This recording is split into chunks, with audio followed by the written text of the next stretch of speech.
এই মুহূর্তে বিএনপি ব্যতীত কোন রাজনৈতিক দল ক্ষমতায় এসে এই দেশকে চালাতে পারবে না, দেশকে স্থিতিশীল রাখতে পারবে না।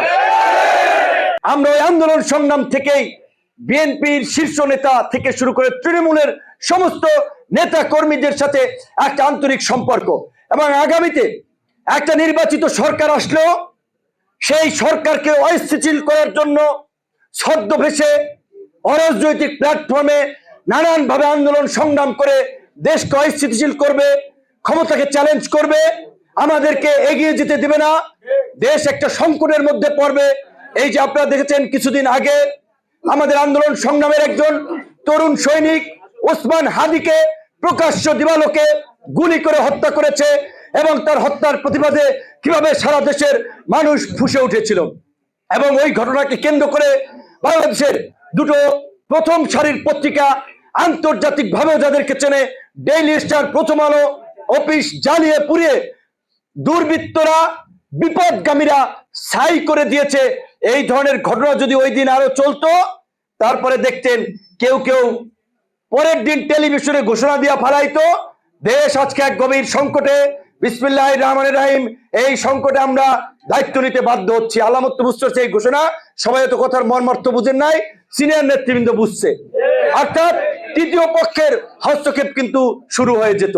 বিএনপির 96 সরকারের শেষ দিকে জেনারেল নাসিম কু করেছিল, বিচারপতি ও রাষ্ট্রপতি ছিল আব্দুর রহমান বিশ্বাসকে হঠাতে সেই সময় বিএনপির দেশপ্রেমিক অফিসাররা রুখে দিয়েছিল। কাজী দেশে শুধুমাত্র নির্বাচন হলেই যে সংকট কেটে যাবে সেটি নয়।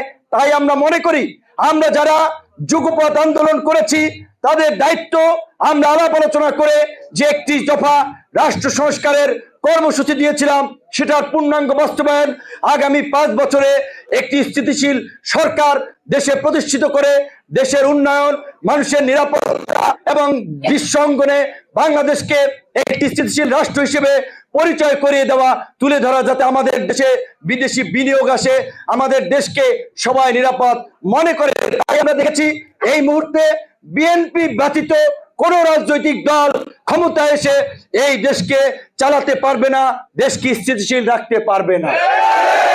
তাই আমি ব্যক্তিগতভাবে কি পেলাম কিংবা আমার দল কয়টা সিট পেল, এর চেয়ে আমাদের কাছে প্রাধান্য দেশের মানুষের, দেশের ভবিষ্যৎ রক্ষা করা, দেশের স্বাধীনতা সার্বভৌমত্ব রক্ষা করা। তাই আজকে এখানে ভাগ বাটোয়ারা চাওয়া পাওয়ার কোনো বিষয় নয়, দেশ এবং জাতির বৃহত্তর স্বার্থে আমরা সিদ্ধান্ত নিয়েছি বিএনপিকে আগামীতে ক্ষমতায় বসাতে হবে। আমাদের এই বিএনপির ধানের শীষের প্রার্থী সারা দেশের যারা, তাদেরকে সারা দেশের মানুষ, কারণ আমাদের যেহেতু দেশব্যাপী পরিচিতি আছে, জয়লাভ করাতে হবে।